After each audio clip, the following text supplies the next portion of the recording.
নমস্কার। আমাদের সংক্ষিপ্ত অনুধ্যানে আমরা আলোচনা করছি পরম পূজ্যপাদ বিরজানন্দজি মহারাজের অনন্য জীবন। 1901 সালে বিরজানন্দজি 2 মাসের ছুটি নিয়ে কেদার বদ্রী গিয়েছিলেন, সঙ্গে ব্রহ্মচারী জ্ঞান।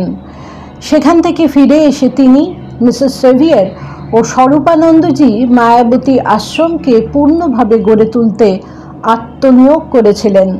প্রবুদ্ধ ভারত প্রচারের জন্য তিনি উত্তর এবং পশ্চিম ভারতে যান। কঙ্খলে স্বামী কল্যাণানন্দের চেষ্টায় আশ্রম গড়ে ওঠে। তিনি সেখানে কিছুদিন থাকেন।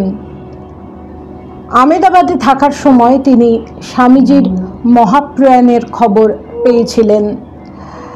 স্বামীজির সম্পর্কে কিছু বলতে বললে বিরজানন্দজি কিছু বলতে চাইতেন না, চুপ করে থাকতেন। তার খুব আফসোস ছিল যে স্বামীজির দেহত্যাগের সময় তিনি তার কাছে থাকতে পারেননি।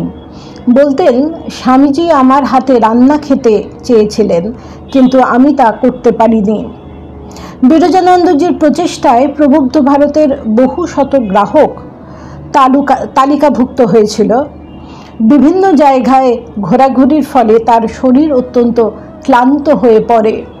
তিনি মায়াবতী আশ্রম থেকে একটু দূরে এক কুঠিয়ায় তপস্যা ও নির্জন বাস শুরু করেন। প্রবল ধ্যান করার ফলে মানসিক ক্লান্তি শুরু হয়, তাও তিনি তপস্যা ছাড়লেন না। শেষে মানসিক অস্বস্তি এত বেড়ে গেল যে কঠোরতা ত্যাগ করতেই হলো। তিনি ফিরে এলেন মঠে। রাজা মহারাজ বলেছিলেন, ভালো কবিরাজ দেখাও, কিন্তু তাতেও কোনো ফল হলো না। তিনি তখন জয়রামবাটিতে গেলেন শ্রী শ্রী মায়ের কাছে। শ্রী শ্রী মা বিরজানন্দ মহারাজকে দেখেই চমকে উঠেছিলেন।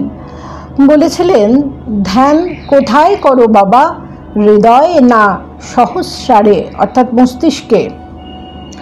মহারাজ বলেছিলেন, সহস্রারে, ওখানে ধ্যান করতে ভালো লাগে, খুব আনন্দ পাই।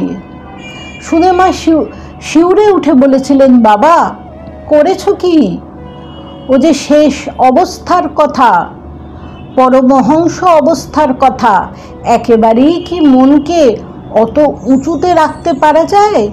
প্রথমে একবার মনকে মস্তকে তুলে নিয়ে তারপর হৃদয়ে নামিয়ে ধ্যান করতে হয়। এত চিকিৎসা যার কোনোই কাজ হয়নি, মায়ের উপদেশে তার সমাধান হলো। কৃতজ্ঞ কালীকৃষ্ণ মহারাজ পরে বলেছিলেন, এই জন্যে সিদ্ধ গুরুর প্রয়োজন। মায়ের আদেশ না পেলে জীবনটাই নষ্ট হয়ে যেত। হয়তো চিররুগ্ন থাকতাম, হয়তো মস্তিষ্ক বিকৃতি ঘটত। শ্রী শ্রী মা তাকে বলে দিয়েছিলেন অধিকারী ভেদে কিভাবে উপদেশ দান করতে হয়। রাজা মহারাজের চিঠিপত্র লেখার জন্যে একজন কর্মীর প্রয়োজন ছিল। কালীকৃষ্ণ মহারাজ সানন্দে রাজি হয়েছিলেন। রাজা মহারাজ যখন অসুস্থ হয়েছিলেন, তিনি প্রাণ ঢালা সেবা করেছিলেন।